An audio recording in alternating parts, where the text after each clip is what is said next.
اور بابا پیر شاہ غازی رحمۃ اللہ علیہ، آپ پر اللہ کا اتنا بڑا فضل و کرم تھا، آپ کا مقام و مرتبہ وہ تھا کہ جہاں فقیر کے بارے میں آتا ہے کہ فقیر جو ہوتا ہے وہ ایک وقت میں کئی جگہوں پر موجود ہوتا ہے، ایک وقت میں کئی جگہوں پر موجود ہوتا ہے۔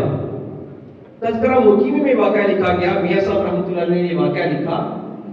آپ فرماتے ہیں کہ اس دور میں بابا پیر شاہ غازی رحمۃ اللہ علیہ کے دور میں ایک بندہ تھا درزی، میرپور میں اس بندے کی دکان تھی درزی کی۔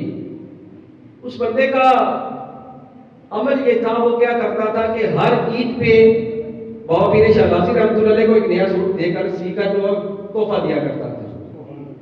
ایک مرتبہ ہوا یوں کہ عید کے موقع پر اس بندے کو دلی کام پڑ گیا، دلی میں کام پڑ گیا۔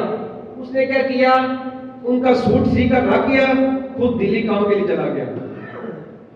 اب جب دلی وہ کام کے لیے گیا، پیچھے سے اس کی بیوی نے دیکھا کہ یہ سوٹ اس نے سی کر رکھ دیا ہے جو وہ بابا پیر شاہ غازی رحمۃ اللہ علیہ کو تحفہ دیا کرتا تھا۔ اب اس عورت نے کیا کیا، جب بابا پیر شاہ غازی رحمۃ اللہ علیہ عید کی نماز پڑھا کر مسجد بیٹھے نا، تو اس کی بیوی نے جا کر وہ جو اس کا سوٹ ہے وہ جا کر بابا پیر شاہ غازی رحمۃ اللہ علیہ کو تحفہ دے دیا کہ یہ آپ نے وہ سوٹ میرا ہم سی کر گیا تھا، وہ تو دلی چلا گیا ہے لیکن وہ سوٹ پیچھے چھوڑ گیا ہے۔ اب وہ جو بندہ درزی وہ دلی گیا، جب دلی میں جا کر اس نے عید کی نماز پڑھی نا، تو دیکھتا کیا ہے کہ بابا پیر شاہ غازی رحمۃ اللہ علیہ اس کے ساتھ کھڑے ہیں، بابا پیر شاہ غازی رحمۃ اللہ علیہ اس کے ساتھ کھڑے ہیں۔ جب اس نے سلام پھیرا تو بابا پیر شاہ غازی رحمۃ اللہ علیہ اس کو نظر نہ آئے۔ اب 1 ماہ یا 1.5 ماہ بعد جب وہ بندہ واپس آیا نا، آ کر اپنی بیوی سے کہنے لگا کہ مجھے وہ سوٹ تو دو جو میں نے سیا تھا بابا پیر شاہ غازی رحمۃ اللہ علیہ کے لیے، میں جا کر ان کو تحفہ دوں۔ تو اس کی بیوی کہنے لگی وہ تو میں جا کر دے آئی ہوں۔ تو وہ بندہ کہنے لگا کہ وہ تو عید میں میرے ساتھ پڑی ہے دلی میں، تو جھوٹ بول رہی ہے کہ میں جا کر ان کو دے کر آئی ہوں۔ وہ کہتی کہ تو جھوٹ بول رہا ہے، وہ تو یہاں پر موجود تھے، وہ وہاں تھے نہیں۔ اب آپس میں دونوں کا یہ جھگڑا چل رہا تھا کہ اتنے میں بابا پیر شاہ غازی رحمۃ اللہ علیہ خود آ گئے۔ بابا پیر شاہ غازی رحمۃ اللہ علیہ جب آئے نا، جھگڑا چل رہا ہے، بابا پیر شاہ غازی رحمۃ اللہ علیہ سے اس کا خاوند کہنے لگا کہ حضرت آپ بتائیے کہ آپ فلاں دن عید کا جو دن تھا آپ دلی میں تھے یا یہاں پر تھے؟ آپ رحمۃ اللہ علیہ نے کہا کہ میں وہاں بھی تھا اور یہاں بھی تھا، یہ فقیر کے لیے وہ مشکل بات نہیں ہے، میں وہاں بھی تھا اور یہاں بھی تھا، کہ فقیر کے لیے یہ مشکل بات نہیں ہے۔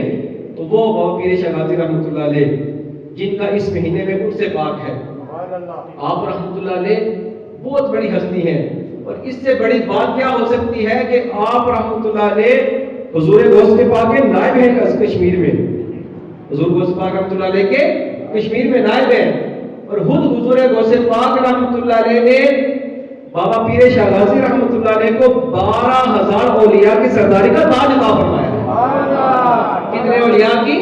12,000 اولیاء کی سرداری کا تاج عطا فرمایا ہے۔ اور ایک ولی کی شان کو سن لو بھائی، ایک ولی کی شان کیا ہے؟ نبی پاک علیہ السلام کی بارگاہ میں پوچھا گیا کہ یا رسول اللہ بتایا اللہ کا ولی کون ہوتا ہے، اللہ کا ولی کون ہوتا ہے؟